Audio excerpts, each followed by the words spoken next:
Merci Madame la maire, merci pour cette délibération. Mes chers collègues, mesdames et messieurs, les représentants des habitants qui nous interrogeaient sur la densité et la cohérence des quartiers à Rennes. Je veux évidemment en premier lieu remercier d'interpeller notre Conseil sur cette question essentielle, transversale à toutes nos politiques publiques et qui touche finalement au cœur du projet municipal que nous portons depuis 2014.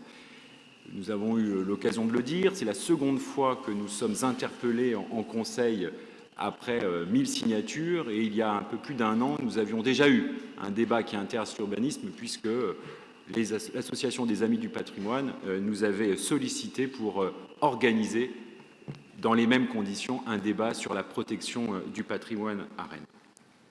Alors la question de l'urbanisme à Rennes, nous en avons d'ailleurs déjà beaucoup débattu à plusieurs reprises, dans cette instance bien sûr, mais aussi et surtout avec les Rennaises et les Rennais dans le cadre de la construction de notre plan local d'urbanisme, un processus long par nature et c'est pourquoi nous avions souhaité le mettre en concertation dès 2016. Nous l'avons adopté en mars dernier à l'unanimité des groupes politiques de la majorité municipale après 3 ans d'échanges et de débats, ici même, mais aussi avec les Rennaises et les Rennais. Une enquête publique a eu lieu et nous avons levé dans leur intégralité les réserves de la commission d'enquête. Elle portait sur 3 projets à l'échelle de toute notre ville. Ce soir, le sujet est porté de nouveau à l'ordre du jour et au débat. Je vais donc essayer d'être parfaitement transparent ce soir sur les raisons de nos choix d'aménagement et évoquer quelles auraient peut-être pu être les alternatives et surtout les conséquences de ces alternatives. Rennes est une ville qui a aujourd'hui les caractéristiques de son histoire, par vagues contrastées d'une urbanisation d'abord pavillonnaire à celle des grands ensembles et des ZAC. Rennes est une ville verte, boisée, mais dont les espaces végétalisés se situent en majorité dans les quartiers, ce qui donne le sentiment encore, en centre-ville, d'une ville minérale. Rennes représente 48% de la population d'une métropole en développement qui se porte bien d'un point de vue économique et qui attire, qui donne envie, parce qu'on ne pourra jamais reprocher à quiconque de vouloir vivre sur un territoire où il y a de l'emploi, des pôles universitaires, des services, des équipements et un cadre de vie reconnu. Rennes est enfin une ville d'une densité moyenne entre Bordeaux et Strasbourg, mais dans une métropole peu dense en comparaison à d'autres agglomérations. C'est sans doute utile de le rappeler au stade de notre débat. Cela est lié à notre développement de métropole archipel, à notre ceinture verte, mais démontre que la question de la densité et de la cohérence des quartiers est une question qu'il nous faudra nous poser au-delà de la seule ville de Rennes. Ces quelques caractéristiques fondamentales étant rappelées, j'en viens aux principes, aux valeurs qui guident le projet de développement de notre ville et les principes qui en découlent conformément à ce que nous avions pu débattre au moment justement de la révision du PLU. Tous les projets que nous menons, qu'ils soient immédiats ou de long terme, qu'ils soient grands ou petits, poursuivent 2 objectifs, l'égalité et la cohésion. Dans ce cadre, la première valeur fondamentale, c'est celle du juste développement ou du développement équilibré de Rennes. Mais dans les 2 cas, nous parlons bien de développement parce que notre métropole est dynamique, attractive et c'est une bonne chose pour nous tous qui vivons ici, pour nos familles, pour nos enfants. Elle concentre des pôles universitaires et hospitaliers reconnus, un écosystème économique, industriel et agricole riche, pluriel, avec des potentiels de développement reconnus. Nous créons chaque année de l'emploi. Notre taux de chômage est inférieur de 2 points à la moyenne nationale.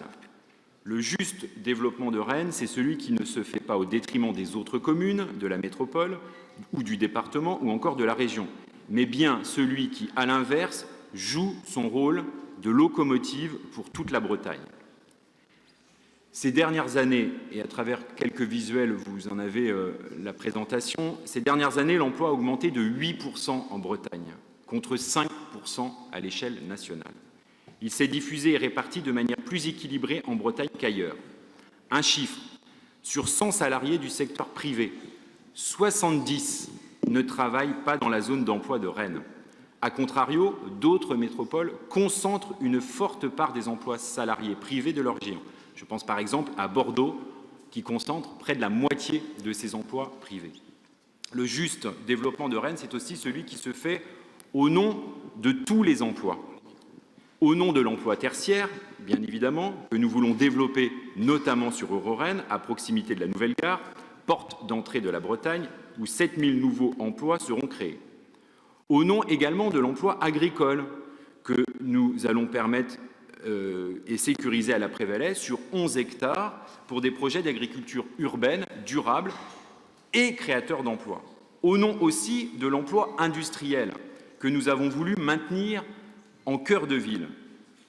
Je le rappelle, nous avons eu d'ailleurs ce débat en conseil municipal il y a quelques mois. Nous nous sommes battus pour préserver les zones industrielles de Rennes dans le PLU, là où tout le monde, à l'époque et encore aujourd'hui, nous disait « mais non, laissez faire le grignotage, c'est sur ces zones industrielles qu'on va faire du logement sans gêner ».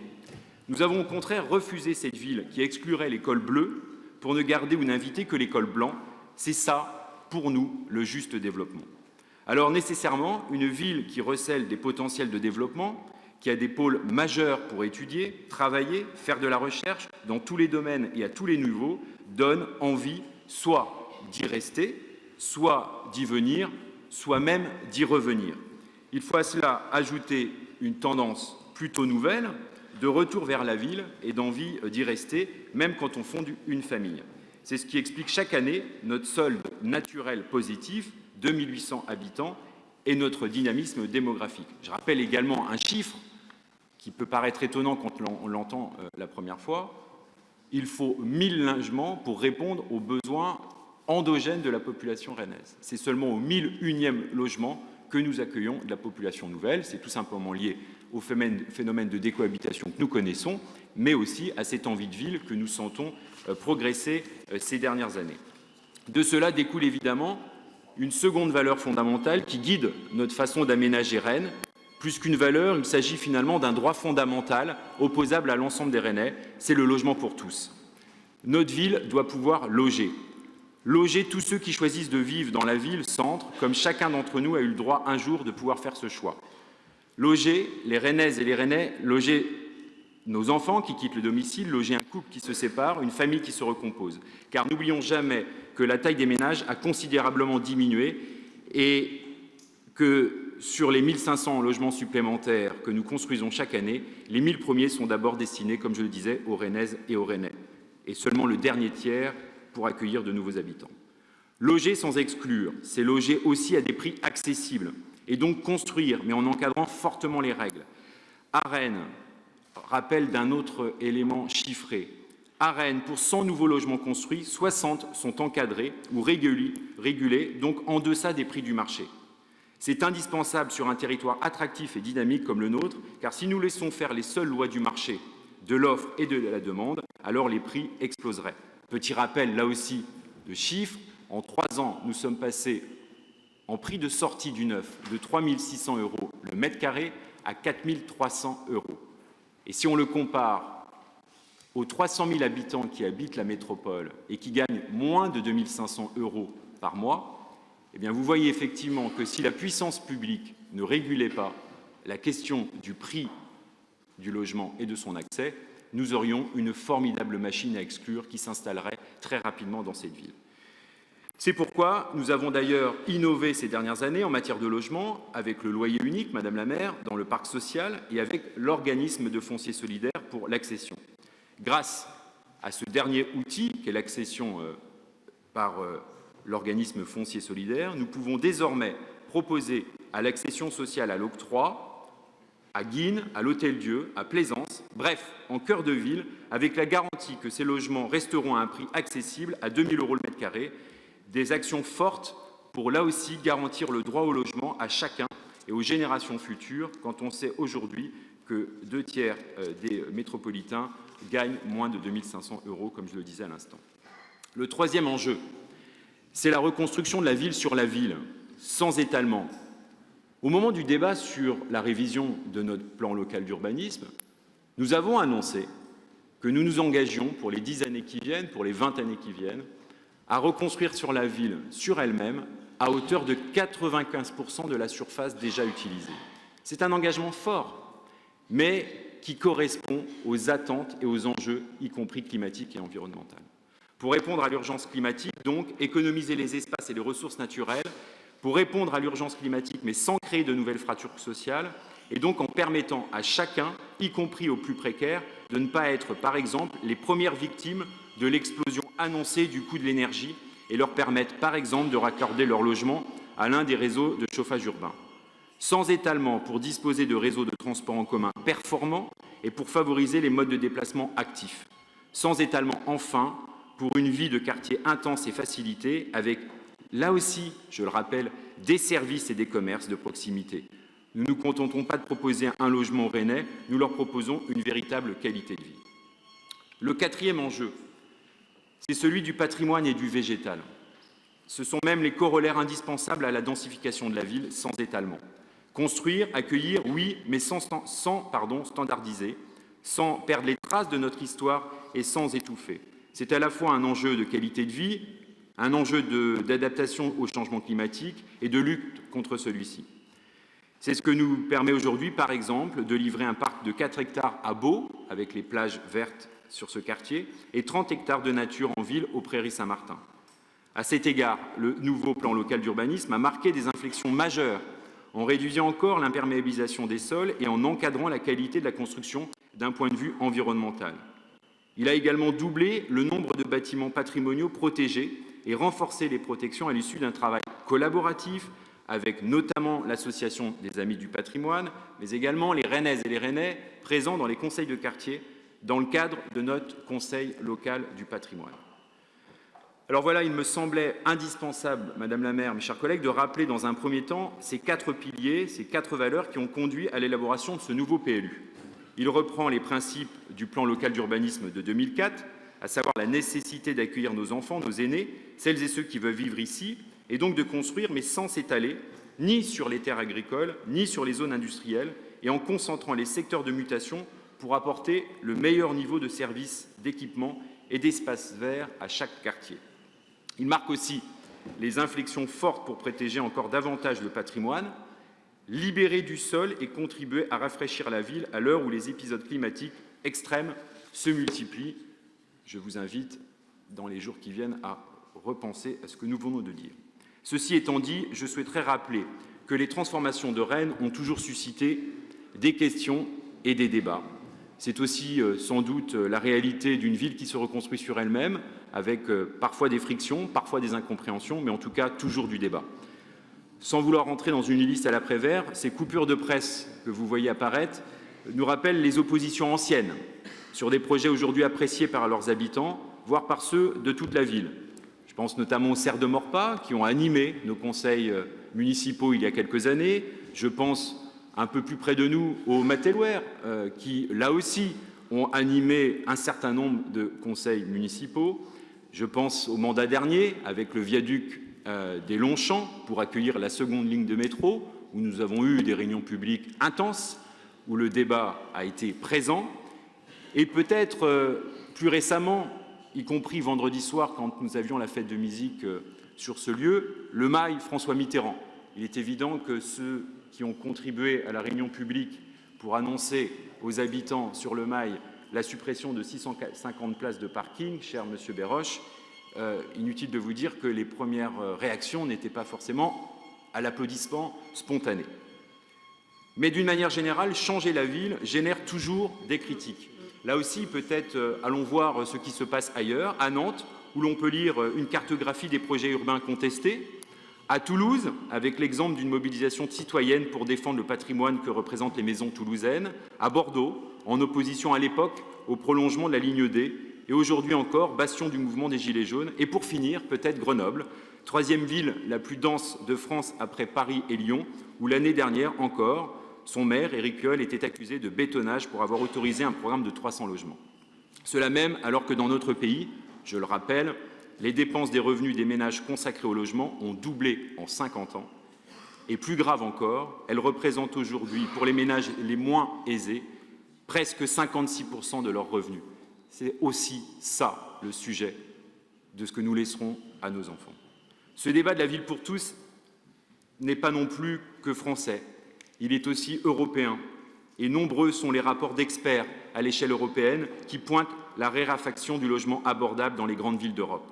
Ils insistent, je cite, sur la nécessité de prendre conscience d'une intervention de la puissance publique en matière de logement et soulignent tous, je cite encore, que la formule qui consisterait pour les métropoles à s'abstenir d'agir pour endiguer l'envolée des prix de l'immobilier et à laisser s'éloigner de leur centre les ménages à revenus faibles au prix du trajet quotidien toujours plus long et coûteux n'est ni souhaitable ni durable.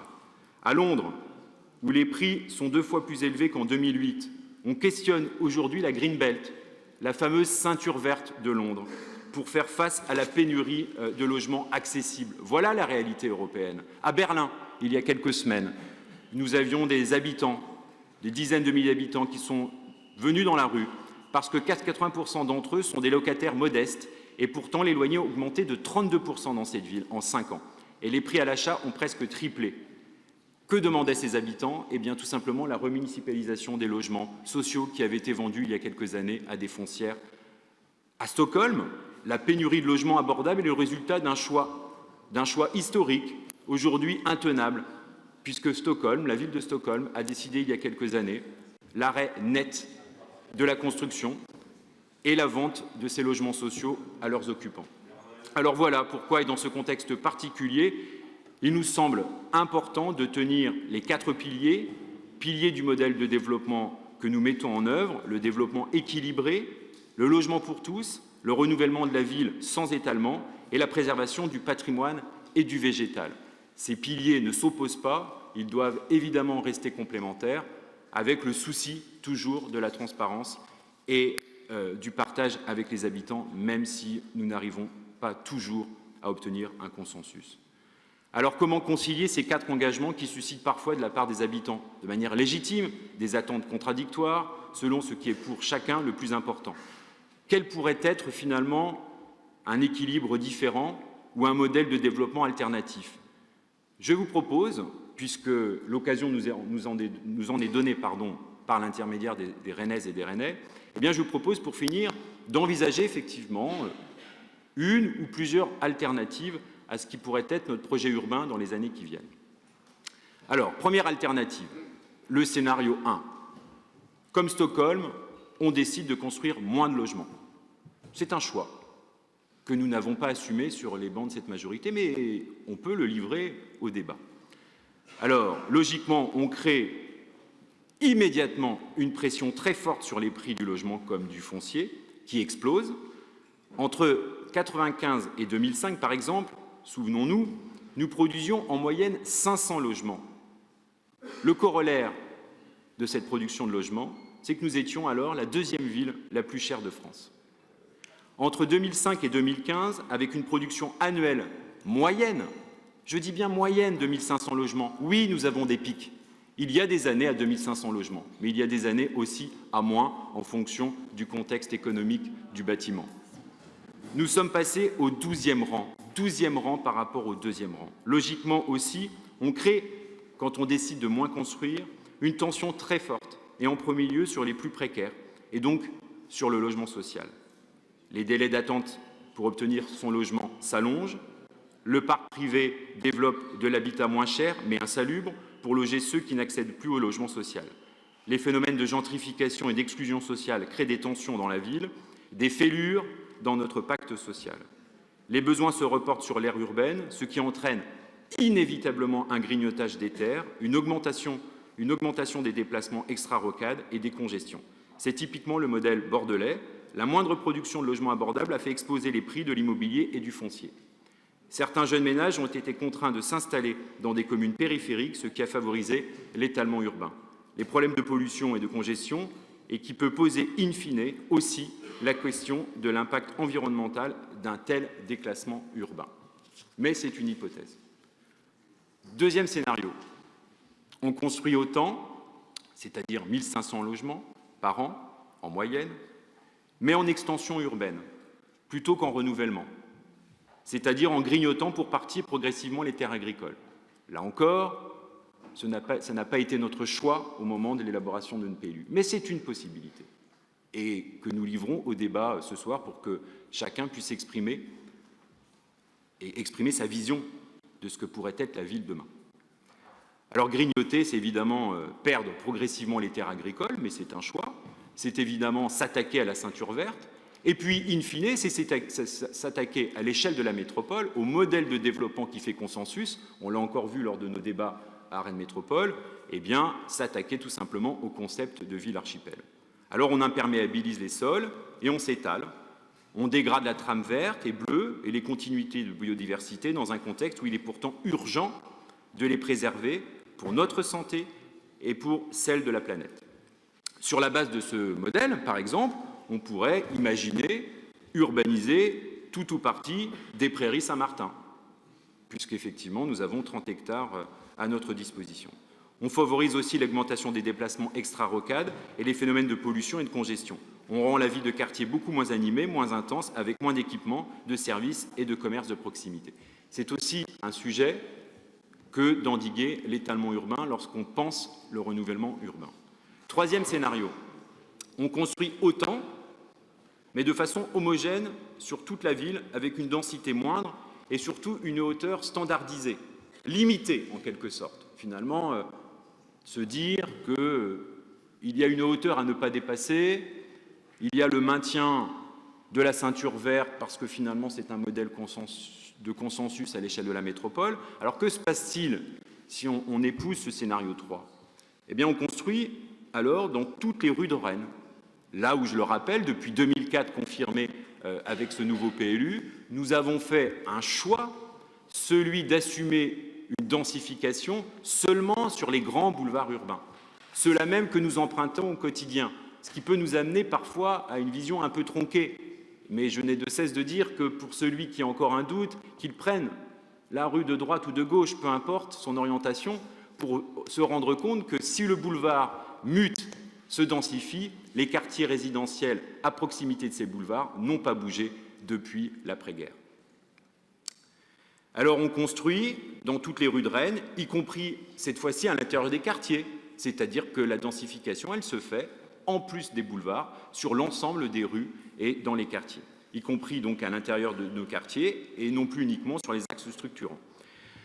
Alors les petites rues de quartier sont alors logiquement beaucoup plus circulées, parce qu'on voit aussi que légitimement c'est une inquiétude qui est constamment exprimée lorsqu'il y a une problématique de logement. Congestionné, l'accès au transport en commun devient de plus en plus long, les circulations piétonnes et vélos sont compliquées, la construction de petits immeubles collectifs se fait de façon uniforme partout et entraîne donc la démolition de maisons et d'éléments du patrimoine, là où précisément, lorsque nous avons travaillé à la concertation à travers Rennes 2030 avec les Rennaises et les Rennais, ils nous avaient demandé de renforcer les règles de protection du patrimoine, notamment pour conserver l'histoire de cette ville. Et c'est précisément ce que nous avons proposé au conseil municipal, en passant, dans le cadre du système étoilé de protection des maisons dites d'intérêt local, en passant d'un caractère informatif à un caractère coercitif, puisque je rappelle que les maisons qui sont frappées de 3 ou 2 étoiles aujourd'hui à Rennes, eh bien, la démolition partielle ou totale est interdite.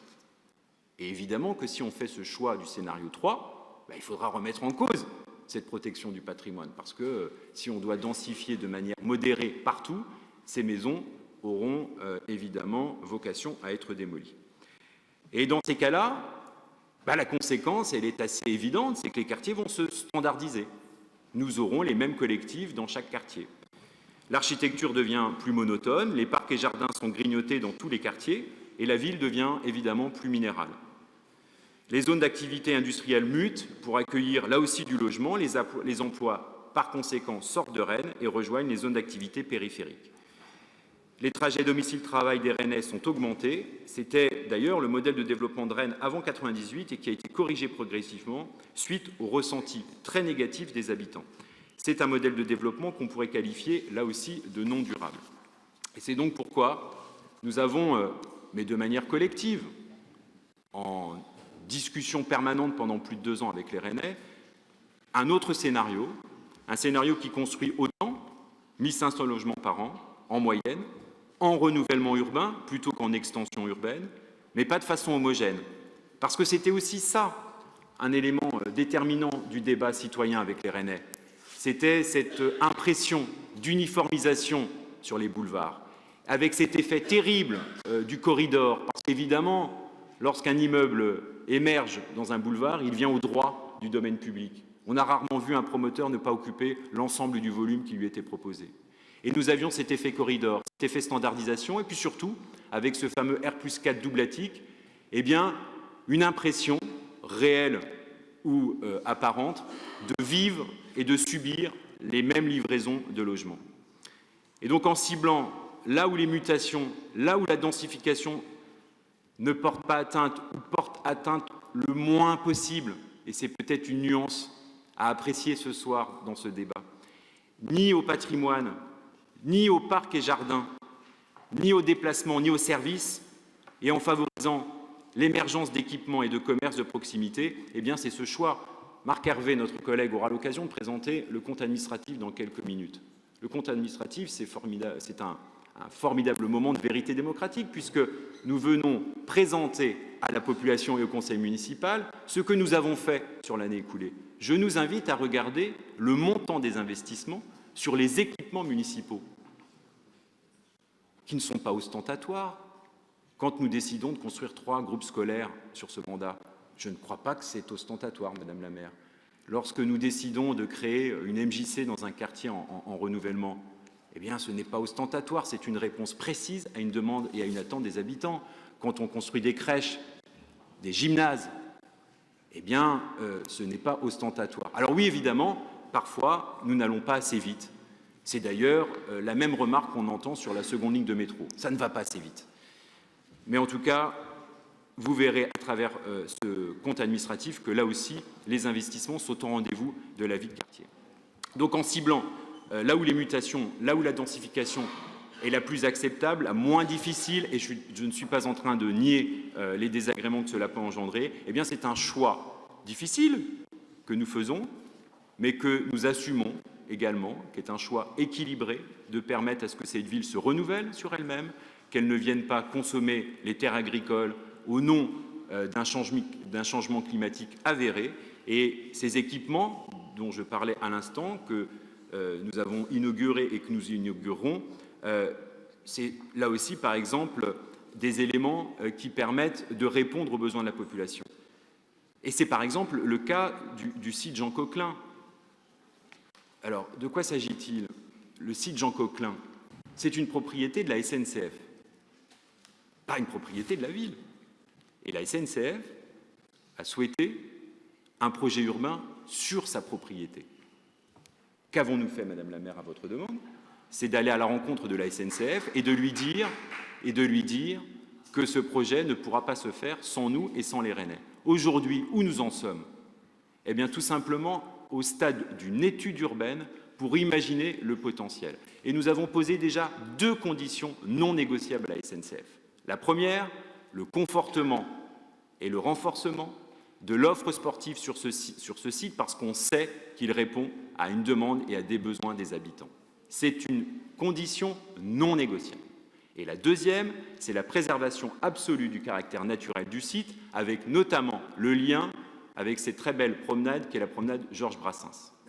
Et ces conditions, nous les avons posées à ce promoteur qu'est la SNCF, et nous sommes en discussion avec lui, et dans quelques mois, lorsque la SNCF aura travaillé à son projet, nous demanderons, et c'est la 3e condition, que ce projet soit présenté à l'ensemble des habitants, des riverains, et nous serons présents à vos côtés pour échanger avec la SNCF.